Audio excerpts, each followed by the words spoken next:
నమస్తే, welcome to స్వతంత్ర. నేను మురళి. ముందుగా హెడ్లైన్స్ చూద్దాం. ప్రధాని మోదీతో సీఎం, డిప్యూటీ సీఎం కీలక భేటీ. విభజన హామీలు నెరవేర్చాలని విన్నపం.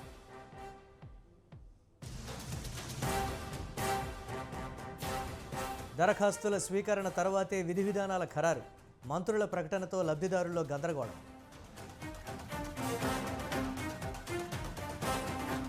లోక్సభ ఎన్నికల్లో బీజేపీదే అధికారం. మోదీ హ్యాట్రిక్ ఖాయమన్న కిషన్ రెడ్డి.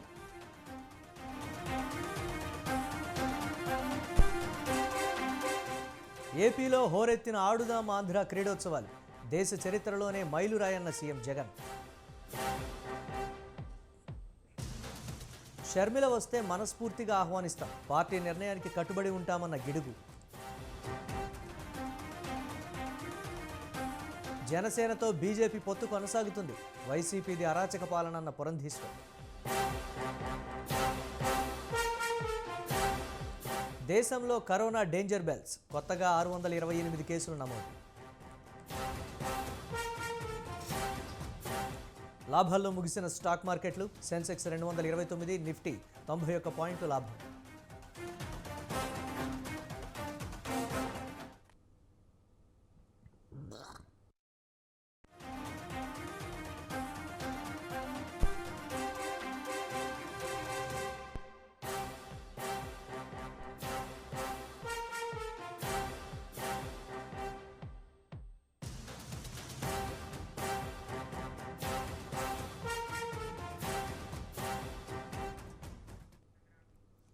ఏపీ ప్రభుత్వంతో అంగన్వాడీల చర్చలు విఫలమయ్యాయి. 15 రోజుల నుంచి సమ్మె చేస్తున్న అంగన్వాడీలతో చర్చలు జరిపిన ప్రభుత్వం ఆందోళన విరమించాలని కోరింది. మంత్రులు బొత్స సత్యనారాయణ, సజ్జల రామకృష్ణారెడ్డి అంగన్వాడీ నాయకులతో చర్చలు జరిపారు. ప్రస్తుతం జీతాల పెంపు సాధ్యం కాదని ప్రభుత్వం తేల్చి చెప్పింది. అంగన్వాడీలు విధులకు హాజరు కావాలని కోరారు. సంక్రాంతి తర్వాత మరోసారి చర్చలు జరుపుతామన్నారు మంత్రి బొత్స.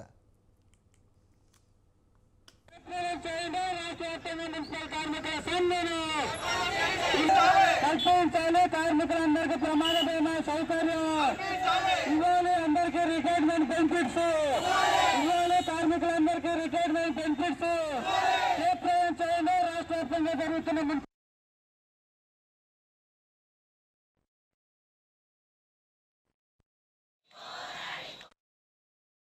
సంబంధించి ఏదైతే అంగన్వాడీ కార్యకర్తలు అలాగే వర్కర్స్ స్ట్రైక్ చేస్తున్నారో దానికి సంబంధించి యూనియన్ నాయకులందరినీ పిలిచి సమావేశం పెట్టడం జరిగింది. కేంద్ర ప్రభుత్వం ఆమోదించిన తప్ప రాష్ట్ర ప్రభుత్వం ఇవ్వడానికి అవకాశం లేదు. అయినప్పుడు కూడా రాష్ట్ర ప్రభుత్వం ఎవరైనా సరే రిటైర్మెంట్ అయితే వాళ్ళకి ₹1,00,000 ఇప్పుడు 50,000 ఇస్తుందాన్ని 1,00,000 చేస్తామని చెప్పాము. అలాగే వర్కర్ కోచ్ 20,000 ఇస్తుందాన్ని 40,000 చేస్తామని చెప్పాము. దానికి సంబంధించిన జీవోను కూడా ఇష్యూ చేయడం జరిగింది. అయితే వేతనం దగ్గరికి వచ్చినప్పుడు మాత్రం వాళ్ళని రిక్వెస్ట్ చేశాము, మీరు కొంత సమయం ఇవ్వండి, ప్రభుత్వానికి సమయం ఇస్తే తప్పకుండా దాని మీద సానుకూలంగా స్పందిస్తామని చెప్పి రిక్వెస్ట్ చేశాము. దాంతోపాటు మరి సిఎస్ గారు అయితే ఒక మాట కూడా చెప్పారు, సంక్రాంతి వరకు మీరు దీన్ని వాయిదా వేసుకోండి, సంక్రాంతి తర్వాత మళ్ళీ కూర్చొని చర్చించుకొని దీని మీద ఓ నిర్ణయం తీసుకుందామని కూడా చెప్పడం జరిగింది. సానుకూలంగా స్పందిస్తానని నేనైతే ఊహిస్తున్నాను. అంగన్వాడీకి సంబంధించి కాగా అంగన్వాడీ సంఘాల నాయకులు ప్రభుత్వంతో జరిపిన చర్చలు విఫలం కావడంతో తమ సమ్మె కొనసాగిస్తున్నట్టు తెలిపారు.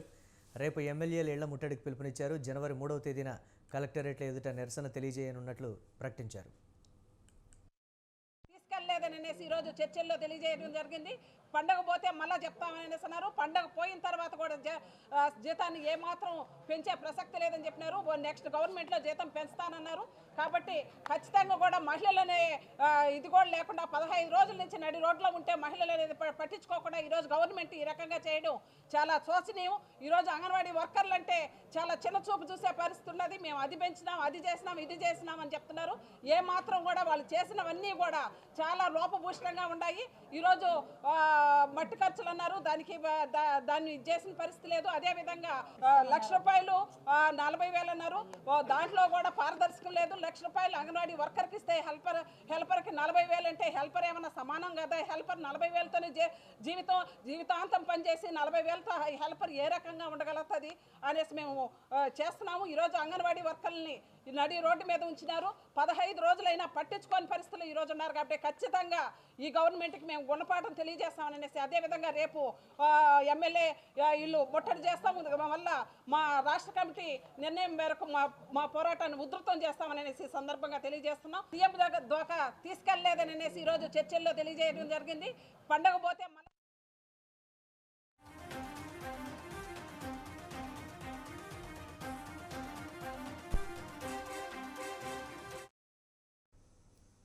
తెలంగాణ ముఖ్యమంత్రిగా బాధ్యతలు స్వీకరించిన తర్వాత సీఎం రేవంత్ రెడ్డి ఢిల్లీలో ప్రధానమంత్రి మోదీతో భేటీ అయ్యారు. ఆయనతో పాటు డిప్యూటీ సీఎం భట్టి విక్రమార్క కూడా ఉన్నారు. రాష్ట్రానికి కేంద్రం నుంచి రావాల్సిన నిధులు, వాటాలు, గ్రాంట్కు సంబంధించి నివేదిక ప్రధానమంత్రికి ఇచ్చారు. రాష్ట్ర ఆర్థిక పరిస్థితిని వివరించడంతో పాటు తెలంగాణ రాష్ట్రానికి నిధుల కేటాయింపు, కొత్త ప్రాజెక్టుల అనుమతి విషయంలో ఉదారంగా వ్యవహరించాలని కోరారు.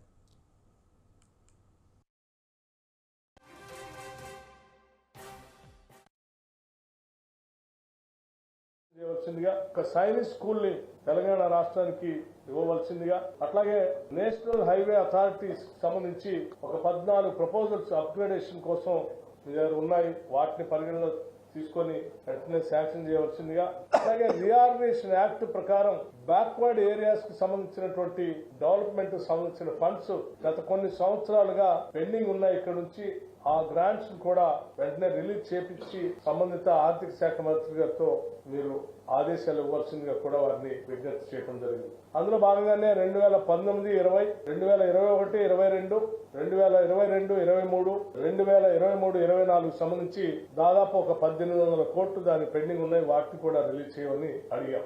ఎందుకు ఈ విషయాలన్నీ వారి దృష్టి చేసుకొచ్చామనంటే, తెలంగాణ ప్రజల యొక్క భవిష్యత్తును దృష్టిలో పెట్టుకుని ఒక అద్భుతమైనటువంటి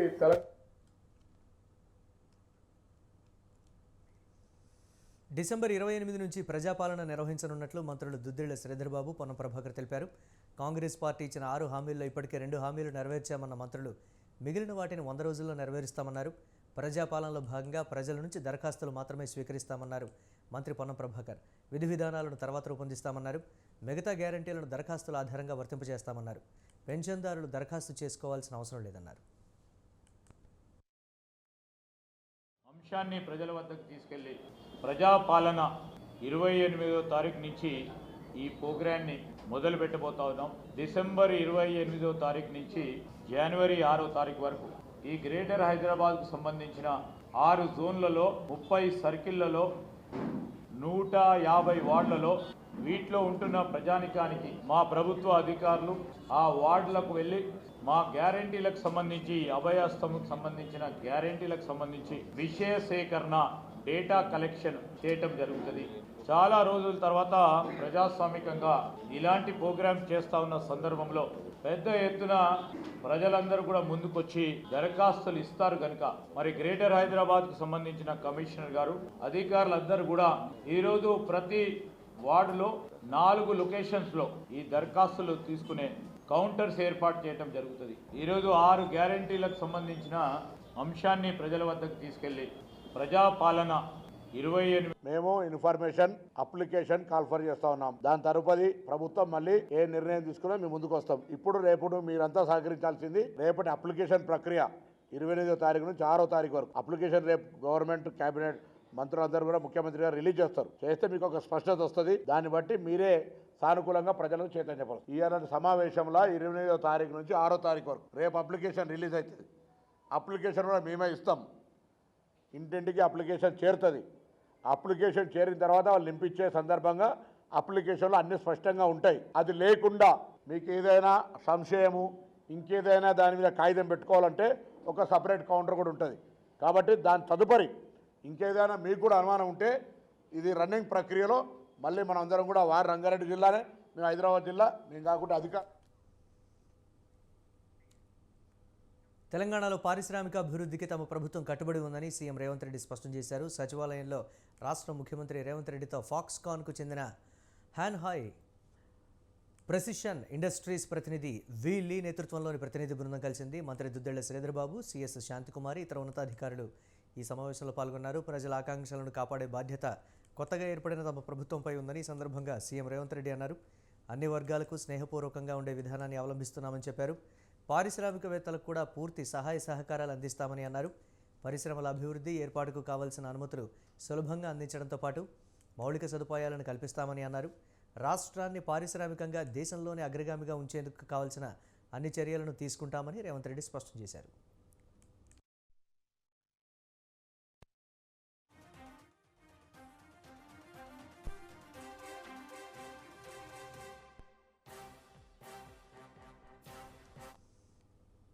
లోక్సభ ఎన్నికల్లో బీజేపీ బంపర్ మెజారిటీతో గెలవబోతోందని, హ్యాట్రిక్ కొట్టి మరోసారి మోదీ ప్రధాని కాబోతున్నారని బీజేపీ తెలంగాణ రాష్ట్ర అధ్యక్షుడు కిషన్ రెడ్డి ధీమా వ్యక్తం చేశారు.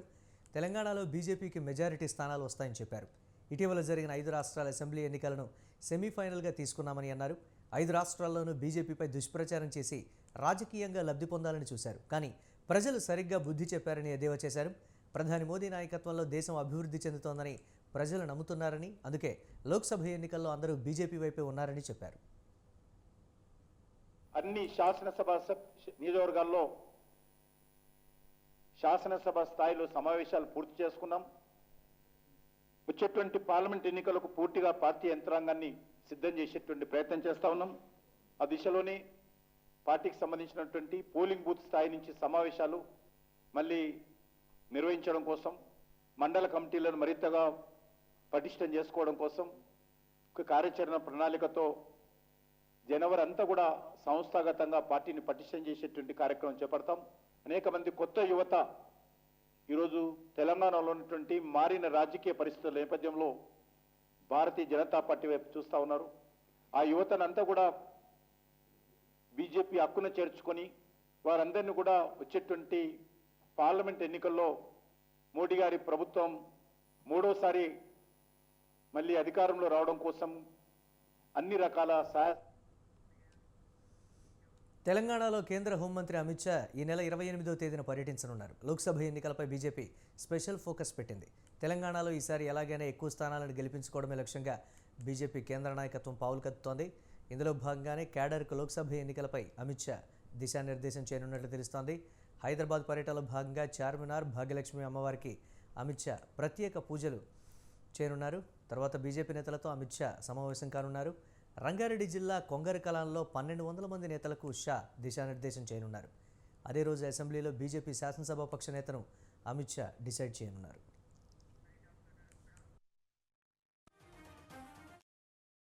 గ్రామస్థాయి క్రీడాకారులను అంతర్జాతీయ స్థాయిలో తీర్చిదిద్దడమే తమ లక్ష్యమని సీఎం జగన్ అన్నారు. గుంటూరు జిల్లా నల్లపాడులో ఆడుదాం ఆంధ్ర క్రీడా పోటీలను ముఖ్యమంత్రి వైఎస్ జగన్ లాంఛనంగా ప్రారంభించారు. గ్రామస్థాయిలో క్రీడలు ఎంతో అవసరమని సీఎం అన్నారు. గ్రామాల్లోని ఆణిముత్యాలను వెలికితీసి దేశానికి అందిస్తామని చెప్పారు. 47 రోజుల వరకు ఊరూరా పోటీలు జరుగుతున్నాయన్న సీఎం వ్యాయామం వల్ల బీపీ, డయాబెటిక్ వంటివి అదుపులో ఉంటాయని చెప్పారు. ఈ క్రీడా సంబరాలు దేశ చరిత్రలోనే ఒక మైలురాయిగా నిలబడిపోతుంది అని కూడా చెప్పడానికి గర్వపడతా ఉన్నా. ఈ రోజు నుంచి జరిగే ఈ కార్యక్రమం మరో 47 రోజుల పాటు ఫిబ్రవరి 10వ తారీఖు దాకా ఊరూరా కూడా పండుగ వాతావరణంలో జరుగుతుంది. ఇది అందరూ కూడా పాల్గొనే ఒక గొప్ప పండుగగా కూడా హిస్టరీలో నిలబడిపోతుంది. ఈ కార్యక్రమం ద్వారా 2 ప్రధానమైన జనసేనతో తమ పొత్తు కొనసాగుతుందని ఏపీ రాష్ట్ర బీజేపీ అధ్యక్షురాలు దగ్గుబాటి పురంధేశ్వరి అన్నారు. కృష్ణా జిల్లా పెనమలూరులో పర్యటించిన ఆమె రాజుపేట గ్రామంలో పార్టీ జెండాను ఆవిష్కరించారు. రాష్ట్రంలో వైసీపీ అరాచక పాలన కొనసాగుతోందని, ప్రజలు బుద్ధి చెప్తారని విమర్శించారు. కేంద్ర నాయకత్వం నిర్ణయించేటువంటి అంశం అండి, మేం కాదు. ఆ కార్యకర్తల మనోభావాలు వారికి తెలియజేస్తాం, వారి నిర్ణయం తీసుకుంటాం. ఆంధ్ర రాష్ట్రంలో జనసేనతో మా పొత్తు ఉన్నది, రాబోయే కాలంలో కూడా ఉంటుంది. ఆ పైన నిర్ణయం మా కేంద్ర నాయకత్వం. మాకు జనసేన. వంగవీటి మోహనరంగాను హత్య చేసింది టీడీపీయేనని మంత్రి అంబటి రాంబాబు ఆరోపించారు. పల్నాడు జిల్లా సత్తెనపల్లిలో వైసీపీ ఆధ్వర్యంలో వంగవీటి మోహనరంగ వర్ధంతి వేడుకలు ఘనంగా నిర్వహించారు. ముఖ్య అతిథిగా మంత్రి అంబటి రాంబాబు పాల్గొని విగ్రహానికి పూలమాలలు వేసి నివాళి అర్పించారు. పదవుల కోసమే కన్నా లక్ష్మీనారాయణ పార్టీలు మారారని ఎద్దేవా చేశారు. తెలుగుదేశం అన్నాడు, డైరెక్ట్ గా చంద్రబాబే చంపాడన్నాడు. చంద్రబాబు వంగవీటి మోహన్ రంగారావును చంపడమే కాదు, శాసనసభ్యుడిగా నన్ను కూడా చంపాలని ప్రయత్నం చేశాడు. కానీ ఆయన వల్ల కాలేదని ఆయన అన్న మాటలు, నేనన్న మాటలు కాదు. నేను ఇవాళ ఏమైనా ఆరోపిస్తున్నానని అనుకుంటారేమో కాదు. మీరు ఒకసారి యూట్యూబ్ వెళ్ళి చూడండి ఇవాళ ఏం జరుగుతుందో రాజకీయాల్లో. పదవి శాశ్వతం అని అడుగుతా ఉన్నా. ఏపీ కాంగ్రెస్లోకి షర్మిల వస్తే మనస్ఫూర్తిగా ఆహ్వానిస్తామని రాష్ట్ర పీసీసీ అధ్యక్షులు గిడుగు రుద్రరాజు అన్నారు. ఎన్టీఆర్ జిల్లా చందర్లపాడులోని నూకేశ్వరి అమ్మవారిని ఆయన దర్శించుకున్నారు. పార్టీ హైకమాండ్ ఎలాంటి నిర్ణయం తీసుకున్నా తాము కట్టుబడి ఉంటామని చెప్పారు.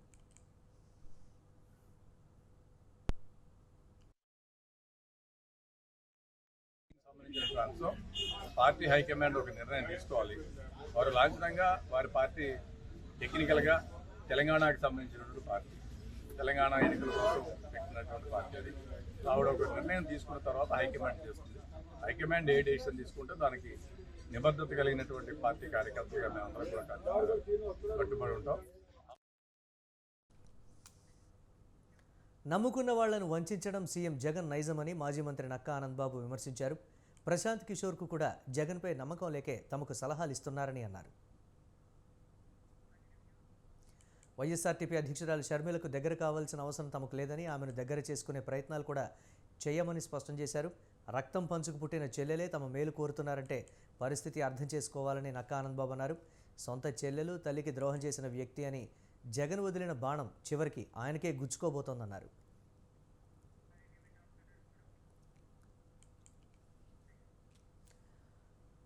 రాష్ట్ర ప్రభుత్వం ఆరంభించిన ఆడుదాం ఆంధ్రప్రదేశ్ను టీడీపీ సీనియర్ నేత ఆలపాటి రాజేంద్ర ప్రసాద్ విమర్శల వర్షం కురిపించారు. 5 ఏళ్లుగా రాష్ట్రంలో క్రీడాకారులను ప్రోత్సహించే దిశలో ఎలాంటి కార్యక్రమాలు ప్రభుత్వం చేపట్టలేదన్నారు. ముఖ్యమంత్రికి అకస్మాత్తుగా క్రీడలపై ప్రేమ పుట్టుకొచ్చిందని ఎద్దేవా చేశారు. ఆడుదాం ఆంధ్రప్రదేశ్ వెనుక రహస్యమేంటో వెల్లడించాలని రాజేంద్ర ప్రసాద్ డిమాండ్ చేశారు.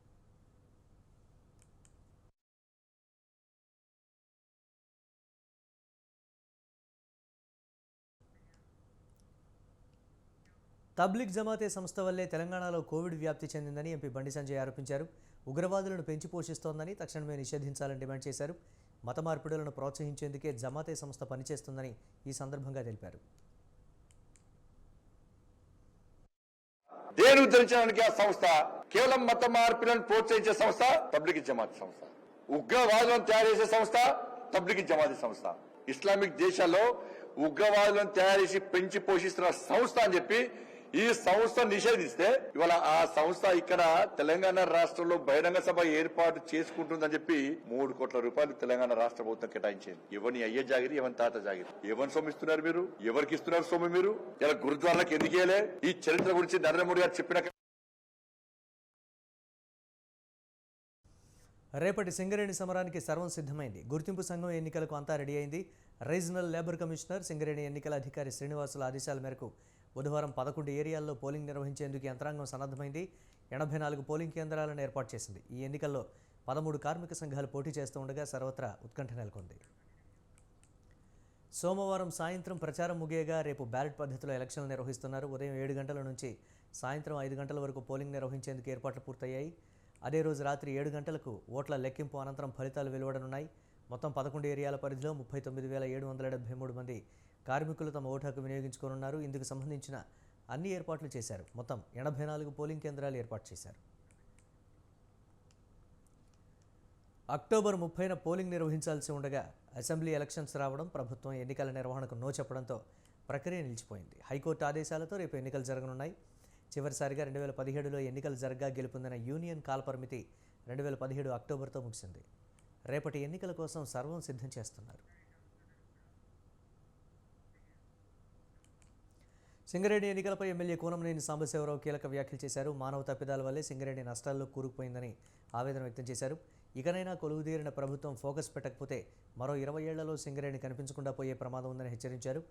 కొత్తగా గనులు రాకపోతే సింగరేణి క్యాలరీస్ చరిత్రగా మిగిలిపోనుందన్నారు. గత ప్రభుత్వం తెలంగాణను అప్పుల పాలు చేశారంటూ ఎద్దేవా చేశారు. అతిపెద్ద పరిశ్రమ సింగరేణి. ఈరోజు ఆ సింగరేణి పూర్తి స్థాయి నష్టాలతో అది మునిగిపోయింది. ఆ నష్టాలకి ప్రధాన కారణం ఉత్పత్తి లేక కాదు, అక్కడ సంపద లేక కాదు, మానవ ప్రేరితమైనటువంటి మానవ తప్పిదాల వల్ల సింగరేణి ఆ దుస్థితిలో ఏనాడు ఎవరు ఊహించినటువంటి దుస్థితిలో సింగరేణి మునిగిపోయింది. ఇవాళ ఒక అంశం చెప్పాలంటే అది ఆశ్చర్యకరంగా ఉంటుంది. మొత్తం ఇక దాని లైఫ్ సింగరేణి మొత్తం కేవలం 20 ఏళ్ళు మాత్రమే 20 కూడా కాదు, 15 నుంచి 27 మాత్రమే సింగరేణి ఉండబోతుంది. ఇప్పుడున్న ప్రజెంట్ మైన్స్ జీవితకాలం అంతమేరకే ఉంటుంది. కశ్మీర్పై భారత్ పాకిస్తాన్ మధ్య నిర్మాణాత్మక చర్చలు జరగని పక్షంలో కశ్మీర్ మరో పాలస్తీనాలాగా గాజాలాగా మారుతుందని national conference chief Farooq Abdullah హెచ్చరించారు. కశ్మీర్ సమస్యకు ఖచ్చితమైన పరిష్కారం అవసరమని ఆయన స్పష్టం చేశారు. ఇరుగు పొరుగు దేశాలతో స్నేహపూర్వక వాతావరణం ఉంటేనే రెండు దేశాలు అభివృద్ధి పదంలో సాగుతాయని ఆయన అభిప్రాయపడ్డారు. మనం స్నేహితులను మార్చుకోవచ్చు కానీ పొరుగు దేశాలను మార్చుకోలేమని దివంగత ప్రధాని అటల్ బిహారీ వాజ్పేయి మాటలను ఆయన గుర్తు చేశారు. సమస్యలను చర్చల ద్వారానే పరిష్కరించుకోవాలని, యుద్ధం ఆలోచనే సరికాదని ప్రధాని మోదీ అన్న విషయాన్ని ఫరూక్ అబ్దుల్లా గుర్తు చేశారు. ప్రధానమంత్రి ఇలాంటి ప్రకటన చేసినా రెండు దేశాల మధ్య ఇప్పటికీ చర్చ మొదలు కాలేదని ఫరూక్ అబ్దుల్లా అన్నారు. కశ్మీర్ అంశం ప్రస్తావనకు వచ్చిన ప్రతిసారి భారత్ పాక్ సంబంధాలు బెడిసికొడుతున్నాయి. పాకిస్తాన్ నుంచి టెర్రరిజం పెరిగిపోతోంది. प्रधानमंत्री कि war is not an option now, अब बातचीत से मसले हल करते हैं. कहाँ है वो बातचीत? आज इमरान खान छोड़ दीजिए, आज नवाज शरीफ वहां के वजीर आजम बनने वाले हैं. वो चिल्ला चिल्ला के कहते हैं हम बात करेंगे. क्या वजह है कि हम बातचीत के लिए तैयार नहीं? अगर बातचीत से हमने ये सुलझाया नहीं तो వీర్బాల్ దివస్ సందర్భంగా ఢిల్లీలోని భారత్ మంటపంలో ఏర్పాటు చేసిన ఓ కార్యక్రమంలో ప్రధాని మోదీ పాల్గొన్నారు. గురు టేగ్ బహదూర్ తన కుమారులు బాబా ఫతే సింగ్, జొరావర్ సింగ్లను త్యాగం చేశారు. అందుకు గుర్తుగా ప్రతి ఏడాది డిసెంబర్ 26న వీర్బాల్ దివస్ నిర్వహిస్తున్నారు. సిక్కుల 10వ గురువు గురు గోవింద్ సింగ్ జీ సాహిబ్జాదే పేరుతో ఈ వీర్బాల్ దివస్ నిర్వహించుకొని ప్రాణత్యాగం చేసిన ఇద్దరు బాలవీరులను స్మరించుకుంటారు. ఈ సందర్భంగా ప్రత్యేక ప్రార్థనలు జరిగాయి.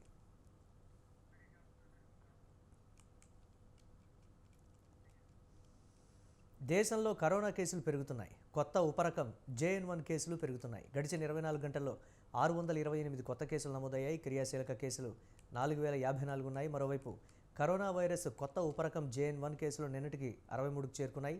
గోవాలో 34, మహారాష్ట్రలో 9, కర్ణాటకలో 8, కేరళలో 6, తమిళనాడులో 4, తెలంగాణలో 2 కేసులు నమోదయ్యాయని అధికారిక వర్గాలు తెలిపాయి. అయితే ఆసుపత్రిలో చేరేవారి సంఖ్య పెరగడం లేదని, దాని బారిన పడిన వారిలో 92% మంది ఇంట్లో ఉండే చికిత్స పొందుతున్నారని చెప్పారు. కొత్తగా వెలుగులోకి వచ్చిన 628 కోవిడ్-19 కేసులు అత్యధికం. కేరళ నుంచే 376 కేసులు నమోదయ్యాయి. తర్వాత స్థానాల్లో 106 కేసులతో కర్ణాటక, 50 కేసులతో మహారాష్ట్ర, 29 కేసులతో తమిళనాడు ఉన్నాయి. రాజస్థాన్లో 11 కేసులు, తెలంగాణలో 8, ఉత్తరప్రదేశ్లో 7, ఢిల్లీలో 7, గుజరాత్లో 6, ఏపీలో 5 కేసులు నమోదయ్యాయి.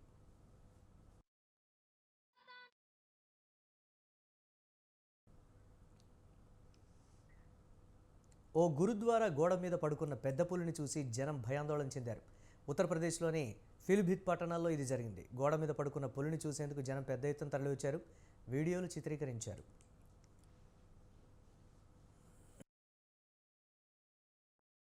ఉత్తరప్రదేశ్లోని ఫిలిభిత్లోని టైగర్ రిజర్వ్ ఫారెస్ట్ నుంచి తప్పించుకున్న పెద్ద పులి తెల్లవారుజామున అట్కోనా గ్రామంలోకి ప్రవేశించింది. అది ఒక గురుద్వారా ప్రహరీ గోడపై కూర్చుంది.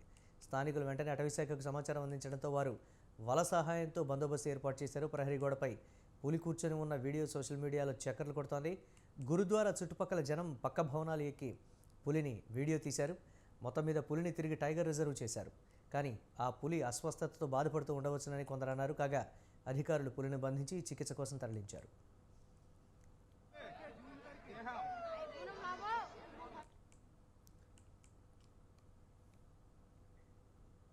శబరిమలలో భక్తుల రద్దీ కొనసాగుతోంది. వేలాది మంది భక్తులు తరలివచ్చి దర్శించుకుంటున్నారు. అయ్యప్పను దర్శించుకునేందుకు దేశం నలుమూలల నుంచి వస్తున్న భక్తులతో శబరిగిరులు మారుమ్రోగిపోతున్నాయి. భారీగా భక్తులు వస్తూ ఉండడంతో క్యూ లైన్లు నిండిపోతున్నాయి. స్వామివారి మాలధారణలో చిన్నారులు సైతం ఉండగా తీవ్ర ఇబ్బందులు పడుతున్నారు. భక్తుల రద్దీని దృష్టిలో పెట్టుకుని పోలీసులు భద్రతను కట్టుదిట్టం చేశారు. శబరిమలకి చేరుకునే దారులు మొత్తం వాహనాలతో నిండిపోతున్నాయి. ఈ నేపథ్యంలో భక్తుల రద్దీ కారణంగా గంటల తరబడి క్యూ లైన్లలోనే వేచి ఉండాల్సిన పరిస్థితి నెలకొంది.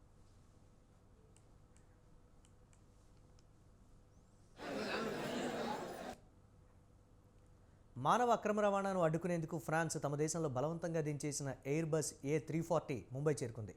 ఈ విమానంలో 11 మంది మైనర్లతో పాటు 303 మంది భారతీయ ప్రయాణికులుండగా వారిలో 2 మైనర్లతో పాటు 27 మంది ఫ్రాన్స్ ఆశ్రయం పొందారు. మిగతా వారితో విమానం ముంబై చేరింది. దుబాయ్ నుంచి నికరాగ్వాకు వెళుతున్న విమానంలో అక్రమ మానవ రవాణా జరుగుతోందన్న అనుమానంతో ఫ్రెంచ్ పోలీసులు బలవంతంగా ఫ్రాన్స్లోని వట్రే ఎయిర్పోర్టులో దించేశారు. 27 మంది ఫ్రాన్స్ ఆశ్రయం పొందితే మిగతా వారితో ముంబైకి విమానం చేరింది. అక్రమ మానవ తరలింపునకు పాల్పడుతున్నారనే ఆరోపణపై ఇద్దరిని అరెస్టు చేసి కోర్టు ముందు హాజరుపరిచారు. ముంబై చేరుకున్న ప్రయాణికులు తమ స్వస్థలాలకు పయనమయ్యారు. అయితే ప్రయాణికులు ఎవరూ మీడియా ముందుకు రాకుండా వెళ్ళిపోయారు.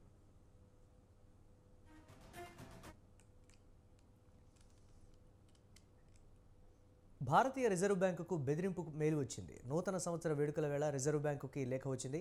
ముంబైలో 11 వేర్వేరు చోట్ల బాంబులు పెట్టినట్టు ఈ లేఖలో పేర్కొన్నారు. Reserve bank governor Shaktikanta Das, కేంద్ర ఆర్థిక మంత్రి నిర్మలా సీతారామన్ రాజీనామా చేయాలని ఈ బెదిరింపు లేఖలో హెచ్చరించారు. ఆర్బీఐ గవర్నర్ శక్తికాంత దాస్, కేంద్ర ఆర్థిక మంత్రి నిర్మలా సీతారామన్ భారతదేశంలోని అతిపెద్ద స్కామ్లో ఉన్నారని ఆ లేఖలో పేర్కొన్నారు.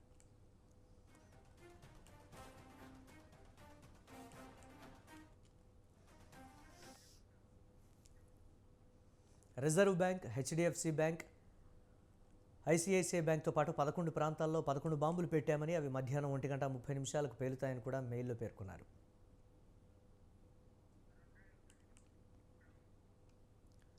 ప్రైవేటు రంగ బ్యాంకులతో కలిసి ఆర్బీఐ భారతదేశంలోని అతిపెద్ద ఆర్థిక కుంభకోణాన్ని అమలు చేసింది.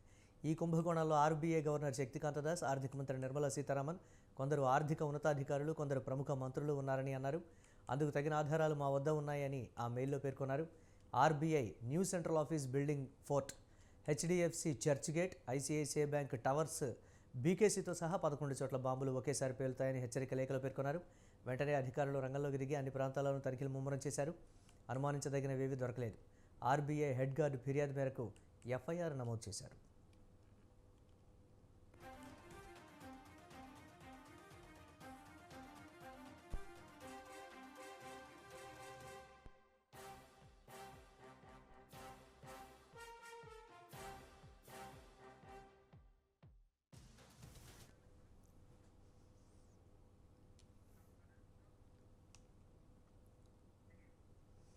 దేశీయ స్టాక్ మార్కెట్ సూచీలు వరుసగా 3వ రోజు లాభాల్లో ముగిశాయి. ఉదయం ఫ్లాట్గా ట్రేడింగ్ ప్రారంభించినప్పటికీ కొనుగోళ్ల మద్దతుతో క్రమంగా పుంజుకున్నాయి. సెన్సెక్స్ ఉదయం 71,097.78 వద్ద ప్రారంభమై ఇంట్రాడేలో 71,471.2 దగ్గర గరిష్టాన్ని తాకింది. చివరకు 229.84 పాయింట్లు పుంజుకొని 71,336.80 దగ్గర స్థిరపడింది. నిఫ్టీ 91.95 పాయింట్లు లాభపడి 21,441.35 వద్ద ముగిసింది. మార్కెట్లు ముగిసే సమయానికి డాలర్తో పోలిస్తే రూపాయి మార్కం విలువ ₹83.19 దగ్గర నిలిచింది.